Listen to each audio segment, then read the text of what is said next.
Hello everyone, it's me again. I'm here with another video.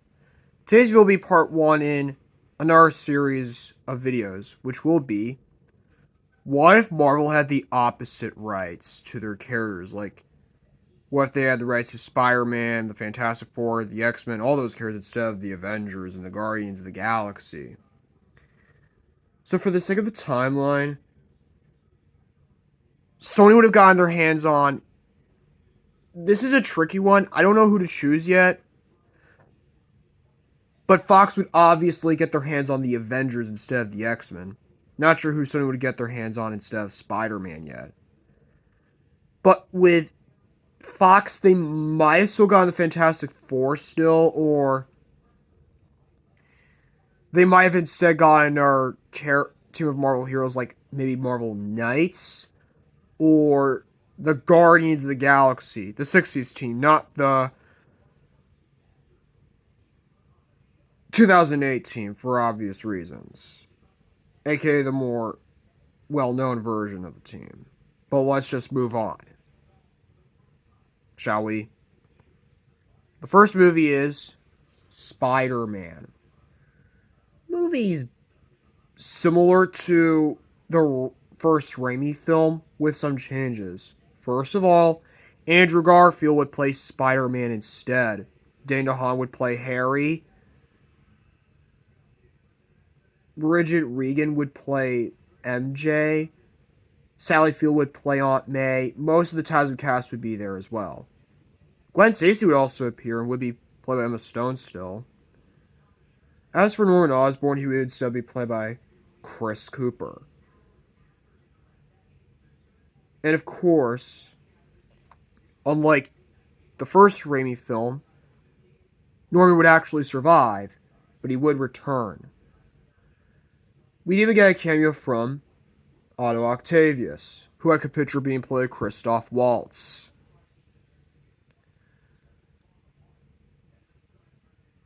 And of course, Peter also has another friend at school. That would happen to be Ben Reilly,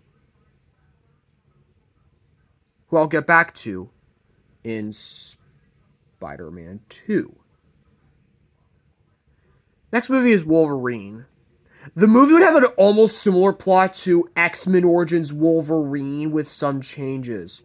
First of all, Professor X is in the movie, with Cyclops being the only X-Men member to be there. No Gambit to be seen. Instead, Gambit would be replaced with Rogue. Deadpool would also wear his comic accurate costume and not have his mouth be sued. And a lot of the continuity issues would be taken out. And yes, I do mean that. Including the opening scene that details Wolverine and Sabretooth's backstory, which would be focusing on how Logan came to be Wolverine. Just the whole movie. As he would plan on getting a suit at the end. There would, of course, be a tease for a sequel setting up Omega Red, but we never get that sequel, unfortunately. Next movie is Spider-Man 2. Movie's mostly the same, except, first of all, there would be a side villain in the form of Shocker, who I could picture being like a secondary villain. Not sure who I'd cast Shocker, though. Maybe Aaron Stanford. Ben Reilly would become Scarlet Spider, as at some point in the film he would be captured by Octavius and experimented on until he is now, Scarlet Spider. As for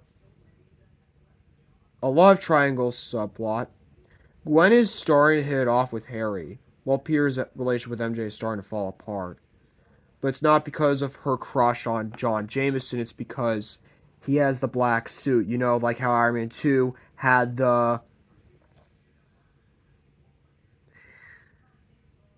Tony dealing with alcohol situation. So the black suit would be in this film. And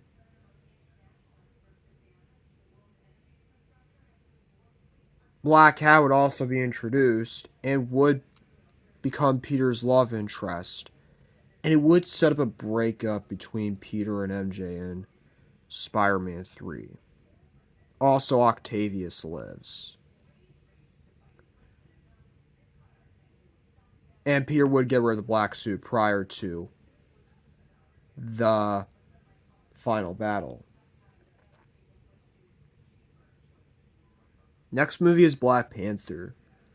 Movie is mostly the same, except Storm would replace Nakia, and Killmonger would want to be the king, as he makes a deal with T'Challa that if he wins, T'Challa will win Storm and she will become the queen of Wakanda, ruling beside him. But if Killmonger wins, T'Challa will be exiled and he will become the new king. As we get more of Killmonger's backstory, it's revealed that his father was exiled before Killmonger was born. In a way, Killmonger was actually exiled, so he wants revenge on T'Chaka for exiling him, which he teams up with Claw, and they kill T'Chaka. Also, Killmonger and Claw would survive, though T'Challa and Killmonger's relationship is at odds now, but Killmonger at the end is exiled for his involvement with Claw's actions. Next movie is X-Men First Class. The film would be tackling the X-Men in their first class. James McAvoy would still play Professor X. In terms of who would play the X-Men, Tim Pocock would return to play Cyclops. Jean Grey, I could potentially see Lily Collins as Jean. For Rogue, it was tricky, but I would probably say Catherine Langford. Nightcrawler, still played by Cody Smith McPhee. Or maybe someone else like Rami Malek.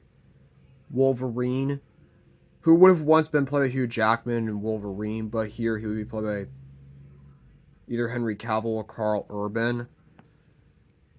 And lastly, Beast, played by Nicholas Hoult. The villains would be the Brotherhood of Mutants, who would comprise of Magneto, still played by Michael Fassbender. Toad, still played by the actor who played him in Days of Future Past. Mystique, played by Charlize Theron. Juggernaut, played by Dave Bautista. Sabretooth. Liev Schreiber would sadly not reprise his role due to rights issues, so he would be recast. I could picture maybe someone like Jason Momoa or David Harbour as Sabretooth. The last one would be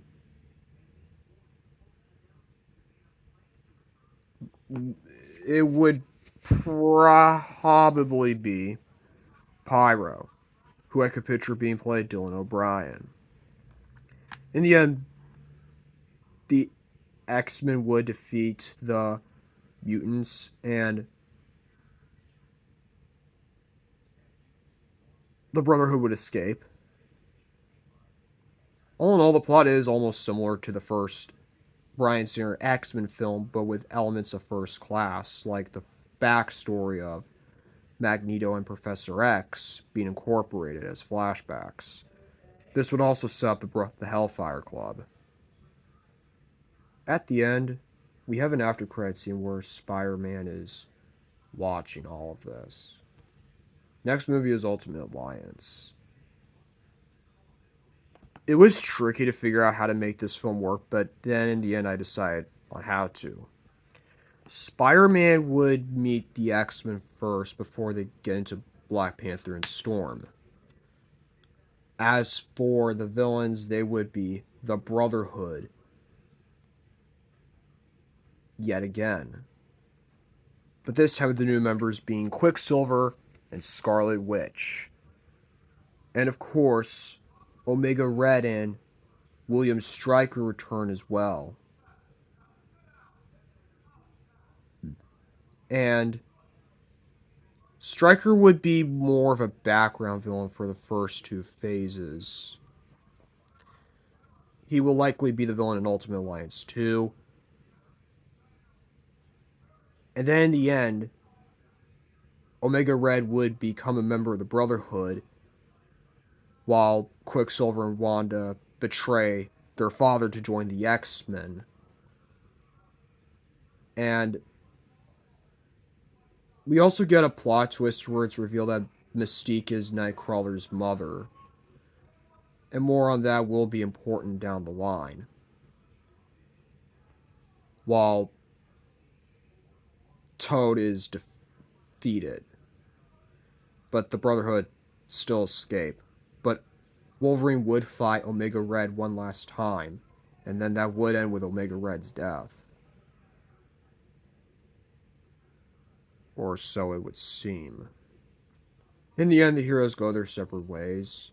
Spider-Man returns to New York, where he hears reports about someone that looks like him. That would be Venom. While the X-Men gain new members in the form of Storm, as T'Challa would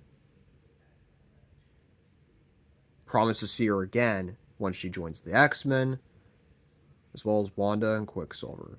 The after-credits scene would set up the big threat of this alternate MCU. That would be Kang the Conqueror. So that's what if Marvel had the opposite rights to their characters. I hope you all enjoy Phase 1. I will get to do Phases 2 and 3 down the line. But anyways, I will see you all later, true believers.